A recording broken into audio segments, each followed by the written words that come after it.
बिस्मिल्लाहिर्रहमानिर्रहीम अस्सलाम वालेकुम। eMadrasa.com की एक और वीडियो के साथ मैं आसिम जावेद आपकी खिदमत में हाजिर हूँ। इस वीडियो में जो चीज़ हम लोग डिस्कस करेंगे वो है misconceptions of earning money from blogger. बहुत से लोग हैं जो कि ब्लॉग से पैसे कमाना चाहते हैं और वो लोग ये समझते हैं कि ब्लॉग से पैसे कमाना बहुत इजी है और ब्लॉग जो है वो एक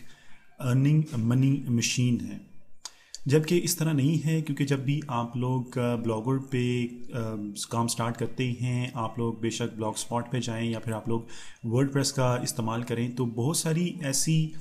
मुश्किलात हैं जिनका सामना आपको करना पड़ता है, क्योंकि वहाँ पर वो कुछ ऐसे बेसिक स्टेप्स हैं जो कि आप लोगों को कवर करने पड़ते हैं। हम लोग इस वीडियो में उन तमाम स्टेप्स को देखेंगे जो कि ब्लॉग बनाने के बाद या ब्लॉग बनाने से पहले जो हैं वो आप लोगों को पेश आते हैं, और उसके लिए हम लोग उन तमाम चीज़ों को भी नेक्स्ट वीडियोस में कवर करेंगे कि आप लोग किस तरह से उनका सामना कर सकते हैं, और ब्लॉग बनाते हुए जो भी आपको मुश्किलात आती हैं आप लोग उनका हल किस तरह से प्रोफेशनल तरीक़ों से निकाल सकते हैं। सबसे पहली चीज़ ये है कि जब भी कभी आप लोगों को कोई कहता है कि जी आप अपनी स्पेयर टाइम में, फायर टाइम में एक ब्लॉग बनाएं, और ब्लॉग बनाने के बाद आप उसके ऊपर एडसेंस लगाएंगे, और एडसेंस लगाने के बाद आप लोगों को एक अच्छी अर्निंग जो है वो स्टार्ट हो जाएगी। अगर आप लोगों ने ब्लॉग बनाई है या फिर आप लोगों ने बहुत सारी ब्लॉग्स देखी हैं, तो आई एम श्योर कि आप लोगों को इस वक्त 10 से ज़्यादा ऐसी ब्लॉग्स पता होंगी जो कि ना प्रॉपरली अपडेट्स होती हैं और प्रॉपरली उनकी कोई लुक भी अच्छी नहीं है, और इसके साथ साथ आप लोगों ने देखा होगा कि उनको कोई भी किसी भी किस्म की अर्निंग नहीं होती। ब्लॉग का सेटअप करना या ब्लॉग के थीम को इंस्टॉल करना और उसके जो प्लगइन्स हैं उन्हें इंस्टॉल करना, ये एक प्रो ब्लॉगर नहीं है। आप अपने आप को एक प्रो ब्लॉगर नहीं कह सकते, क्योंकि ब्लॉगिंग के लिए सबसे पहली जो चीज़ आप लोगों में होनी चाहिए वो है रीडिंग और राइटिंग की हैबिट। अगर आप लोगों में रीडिंग और राइटिंग की हैबिट नहीं है तो आप लोग एक अच्छे ब्लॉगर नहीं बन सकते, और इसके साथ साथ आप लोग एक प्रोफेशनल ब्लॉग को रन नहीं कर सकते। जो सबसे पहली चीज़ आप लोगों को फेस होगी वो है रीडिंग और राइटिंग। अगर आप लोगों में ये हैबिट नहीं है तो आप लोग ना खुद आर्टिकल लिख सकते हैं, ना ही आप लोग इस चीज़ को पहचान सकेंगे कि अच्छे आर्टिकल्स क्या हैं और उनके अंदर जो राइटिंग मिस्टेक्स होती हैं, या फिर कौन सी चीज़ें ऐड करनी चाहिए, कौन से कीवर्ड्स ऐड करने चाहिए, और किस तरह से टेक्स्ट को लिखना और मैनेज करना चाहिए। आप लोगों में अगर ये हैबिट्स नहीं है रीडिंग और राइटिंग की, तो आप लोग एक अच्छे ब्लॉगर नहीं बन सकते। दूसरी जो चीज़ इसमें आपके सामने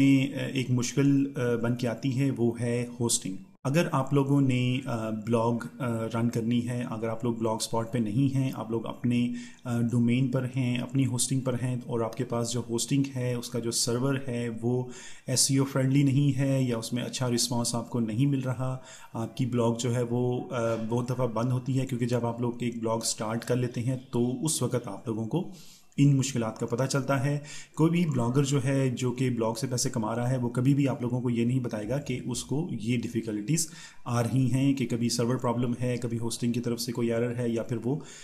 टेक्निकली जो ब्लॉग की सेटअप है उसे वो नहीं जानता, वो किसी और से ब्लॉग सेटअप करवाता है और बाद में उन्हें कोई ना कोई प्रॉब्लम आती है तो वो उसको किस तरह टैकल करते हैं। तो आप लोगों को होस्टिंग चूज़ करते हुए ये बहुत इंपॉर्टेंट स्टेप है। आप लोगों को इस चीज़ का ख़ास ख्याल रखना है कि उस होस्टिंग के ऊपर ऑलरेडी बहुत अच्छी जो ब्लॉग्स हैं वो चल रही हैं। अब आप लोगों ने एक ब्लॉग स्टार्ट की है, और ब्लॉग को स्टार्ट करने के बाद आप वर्डप्रेस पे हैं या ब्लॉग स्पॉट पे हैं, तो उसके बाद जो चीज़ नेक्स्ट है वो है कॉपीराइट। अगर आप लोगों में रीडिंग और राइटिंग हैबिट नहीं है तो आप लोगों ने देखा होगा कि बहुत सारी ब्लॉग्स के जो कंटेंट्स हैं उसमें जो मटेरियल है वो कॉपीराइट होता है। कॉपीराइट मटेरियल का सबसे बड़ा नुकसान ये है कि अगर आप लोग कॉपी कैट हैं, अगर आप लोगों ने टेक्स्ट को कॉपी किया है, तो आप लोग कभी भी अपनी ब्लॉग को लॉन्ग टर्म के लिए रन नहीं कर सकते, क्योंकि आपका जो मटेरियल है वो किसी वक्त जो है वो डिटेक्ट होगा, और उसमें से जो कॉपीराइट मटेरियल है उसके जो ओरिजिनल कंटेंट क्रिएटर्स हैं वो उसे कॉपीराइट इशू के मुताबिक आपकी जो कॉपीराइट जो है उसे वो क्लेम करेंगे, और क्लेम करने के बाद आपके वो जो कंटेंट्स हैं या तो उनको डाउन करेंगे लिंक्स उनके, या फिर हो सकता है कि आपकी ब्लॉग को बंद करवाया जाए। ये डिपेंड करता है कि उनके जो कंटेंट्स हैं वो कितने स्ट्रॉन्ग हैं। कंटेंट्स में आपके पास वीडियोस हैं, ऑडियोज़ हैं, इमेजेस हैं और इवन टेक्स्ट जो है वो भी काउंट होता है। आप लोगों ने किसी का आर्टिकल उठाया है, आप लोगों ने किसी की वीडियो, किसी की इमेज या किसी का जो साउंड है, अगर वो आप लोगों ने अपने ब्लॉग पर लगाया है उनकी परमिशंस के बगैर, तो आप लोगों का वो जो कॉपीराइट क्लेम है वो किया जा सकता है। बहुत सारे लोग हैं, उन्होंने ब्लॉग्स बनाई हैं ब्लॉग स्पॉट के ऊपर, या फिर उन्होंने प्रोफेशनली डोमेन के ऊपर भी होस्टिंग लेके और उन्होंने थीम इंस्टॉल करके और सेटअप करके प्लगइन्स और विजेट्स वगैरह उन्होंने ब्लॉग्स बनाई हैं, और वो हम लोगों की eMadrasa.com की जो वीडियोस हैं उन्हें कॉपी करते हैं हमारी परमिशन के बगैर, उन्हें एम्बेड भी करते हैं, उन्हें रीपब्लिश भी करते हैं और री एम्बेड भी करते हैं। इसके अलावा पाकिस्तान में जो फेमस हैं ट्यूटोरियल मेकिंग में, जैसे मुदस्सिर नज़र हैं, उनकी जो साइट है urdututs.com, उनके कंटेंट्स चोरी किए जाते हैं। प्लस वीडियो मिक्सिंग के जो ट्यूटोरियल्स हैं, तैमूर परदेसी के नाम से वो फेमस हैं, taimuracademy.com उनकी साइट है, उनके ट्यूटोरियल्स भी आप लोगों को बहुत सारी ब्लॉग्स पे मिलेंगे, बहुत सारी वर्डप्रेस ब्लॉग्स पे मिलेंगे, बहुत सारी साइट्स पे मिलेंगे, बहुत सारे चैनल्स पे मिलेंगे। हम लोगों की जो ट्यूटोरियल्स हैं वो लोग कॉपी करते हैं और इस मटेरियल को वो ऑलरेडी, ये जो मटेरियल है ये इंटरनेट पर इंडेक्स्ड है, और आप लोग जब सर्च करते हैं उर्दू ट्यूटोरियल्स में तो आप लोगों को मुदस्सिर के ट्यूटोरियल्स मिलते हैं, मदरसा के ट्यूटोरियल्स मिलते हैं, और इसके अलावा आप लोगों को तैमूर के मिलते हैं, हसन अली खालिद के मिलते हैं। तो इन सारे कंटेंट्स को उठाया जाता है और ब्लॉग बनाई जाती है, और फिर उसके बाद इस नाम से उन्हें जाहिर किया जाता है कि वो लोग पाकिस्तान में आईटी के लिए एक बहुत बड़ा कारनामा सर अंजाम दे रहे हैं, जबकि उन वेबसाइट्स का अपना कोई भी ट्यूटोरियल नहीं होता, या अगर होंगे भी तो वो कोई टेक्निकल काम जो है वो आप लोगों को नहीं सिखा रहे होंगे। सो इसी तरह कंटेंट्स को उठाया जाता है, लेकिन उसके कॉपीराइट क्लेम किए जाते हैं और फिर उन वेबसाइट्स को, उन लिंक्स को डाउन किया जाता है।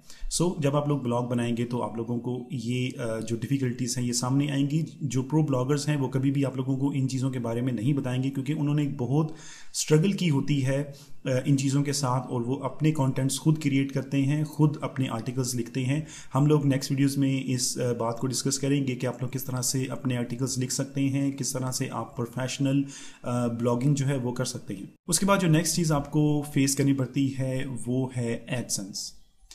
लोग ये समझते हैं कि वो अगर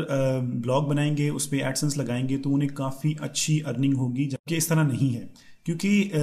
एडसेंस पे जो अर्निंग आपको होती है वो डिपेंड करती है कि किस कंट्री से आपको विजिट्स या हिट्स मिल रहे हैं, और इसके अलावा डिपेंड करता है कि आप लोगों की एड्स पर कितने क्लिक्स मिलते हैं।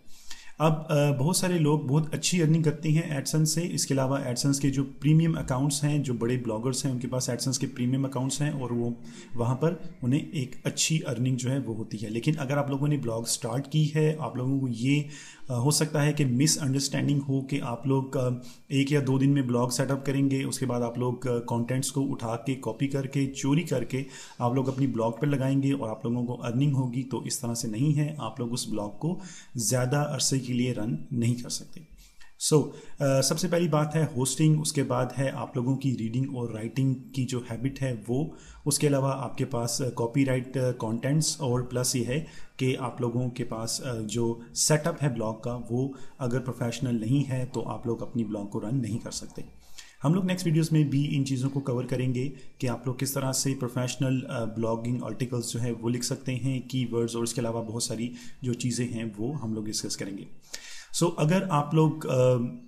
ब्लॉग बनाना चाहते हैं या फिर आप लोग इस चीज़ में इंटरेस्टेड हैं कि आप लोग ब्लॉग बनाकर अर्निंग करें, तो आप लोगों को इन तमाम चीज़ों का ख्याल रखना है। आप लोगों को सबसे पहले अपने अंदर रीडिंग और राइटिंग की जो हैबिट है वो पैदा करनी है। आप लोगों को खुद आर्टिकल लिखने आना चाहिए, और प्लस ये है कि आप लोगों को अपडेट्स देने आना चाहिए। आप लोगों ने बहुत सारी ब्लॉग्स देखी होंगी जिनमें जो अपडेट्स आप देखेंगी वो या तो बहुत पुराने होते हैं, उनके अपडेट्स बहुत पुराने हैं जो कि बहुत सारी ब्लॉग्स पे ऑलरेडी दिए जा चुके हैं। वो बहुत सारे कंटेंट्स जो वो उठाते हैं, उठाने के बाद वो लगाते हैं वहाँ पर, और वो उनके अपने ओरिजिनल क्रिएटेड नहीं होते। अब बहुत सारे जो ब्लॉगर्स हैं जो कि इस तरह नहीं कर सकते, वो ब्लॉग को छोड़ देते हैं। ब्लॉग स्पॉट के ऊपर उनकी बहुत हज़ारों लाखों ऐसी ब्लॉग्स हैं जो कि रन नहीं की जा रही। और प्लस ये है कि आप लोगों को अगर एसईओ के बारे में प्रॉपर इंफॉर्मेशन नहीं है तो आप लोगों को ब्लॉग स्टार्ट करने से पहले उसके बारे में प्रॉपर इंफॉर्मेशन लेनी चाहिए कि आप लोग किस तरह से अपने कंटेंट्स जो कि आप लोग क्रिएट करेंगे उनको सर्च इंजन पर ऑप्टिमाइज़ करेंगे। आप लोगों को मैं एक बात बताता चलूँ कि जो कॉपीराइट कंटेंट हैं उनको बहुत सारे अब प्लगइन्स आ चुके हैं जो कि डिटेक्ट करते हैं कि ये जो कंटेंट्स हैं ये कॉपीराइट हैं, उनको गूगल जो है वो इंडेक्स नहीं करता और आप लोगों के लिंक्स डाउन करता है। इवन अगर आप लोग बहुत ज़्यादा कंटेंट्स कॉपी करके ब्लॉगिंग करते हैं तो गूगल ऑटोमेटिकली आपकी साइट को छोड़ देता है और उसमें से कोई भी लिंक जो है उसे इंडेक्स नहीं करता। सो अगर आप लोग ने ब्लॉग बना रहे हैं, आपके कोई दोस्त हैं जो या रिश्तेदार हैं जो ब्लॉग बनाना चाहते हैं या फिर इस तरह का जो काम है करना चाहते हैं, तो मैं आपको ये कहूँगा कि अपना वक्त ज़ाया ना कीजिए। आप लोग इन तमाम पहलू पे सबसे पहले गौर कीजिए और उसके बाद इनको टैकल करने के लिए जो भी इक़दाम आपको करने हैं आप लोग वो करें और उसके बाद आप लोग अपना ये जो ब्लॉगिंग का शौक़ है इसे कह सकते हैं या फिर आप लोग ये जो ब्लॉगिंग करना चाहते हैं आप इसे पूरा कर सकते हैं। मैं आपको एक और बात बताता चलूँ लास्ट में कि ब्लॉगिंग जो है ये फुल टाइम अर्निंग नहीं है। स्टार्टिंग में आपको कई साल लग सकते हैं, कई महीने लग सकते हैं एक अच्छा ब्लॉगर बनने के लिए, वो भी उस वक्त जब आप लोग अपने कंटेंट्स खुद या अपने आर्टिकल्स जो हैं वो खुद लिखेंगे। और इसके साथ साथ आप लोग अगर ये सोच रहे हैं कि आप लोग अपनी जॉब्स को स्किप करके ब्लॉगिंग से अच्छे पैसे कमा सकते हैं, जिस तरह की बहुत ज़्यादा फेमस है कि जी ब्लॉग बनाने के बाद लोग जो हैं वो घर बैठ जाते हैं और पैसे कमाते हैं, इस तरह की बात नहीं है। आप लोगों के पास कोई ना कोई टेक्निकल स्किल होना चाहिए, जैसे आप लोगों के पास hardware, software, graphic designing, web development या नेटवर्किंग या इस तरह के कोई भी जो स्किल्ड काम हैं वो आप लोगों को सीखने चाहिए। अपना काम, अपना जो टाइम है उसे आप लोग ख़राब ना करें ब्लॉगिंग में, ऑनलाइन अर्निंग में, या फिर आप लोग ये समझते हैं कि आप घर बैठेंगे कुछ क्लिक्स करेंगे आपको पैसे मिलेंगे। हो सकता है कि वो जो कंपनीज़ हैं वो आप लोगों को 1 या 2 महीने के लिए पे करें और उसके बाद वो कंपनीज ख़त्म हो जाएं तो आप लोग अपना जो बहुत ज़्यादा अरसा आप लोगों ने इस चीज़ को दिया है वो बिल्कुल ज़ीरो हो जाएगा और आप लोगों के पास कोई भी टेक्निकल स्किल नहीं होंगे। सो अगर आप लोग फेसबुक पे हैं, अगर आप लोग ब्लॉगिंग पे हैं, यूट्यूब पे हैं, किसी भी जगह पे हैं, इसे एज अ पार्ट टाइम लीजिए और इसके अलावा आप लोग अपने अंदर कोई भी एक टेक्निकल स्किल जो है, एक टेक्निकल आपके अंदर जो एबिलिटी है वो होनी चाहिए जो कि आप लोगों को ऑनलाइन और ऑफलाइन दोनों जगह पे मदद दे।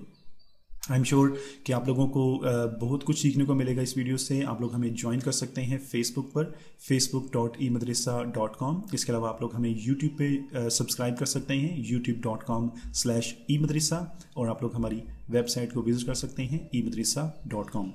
हम लोग इसी तरह मुख्तलिफ टिप्स के साथ फिर मिलते रहेंगे, तब तक के लिए अल्लाह हाफिज़।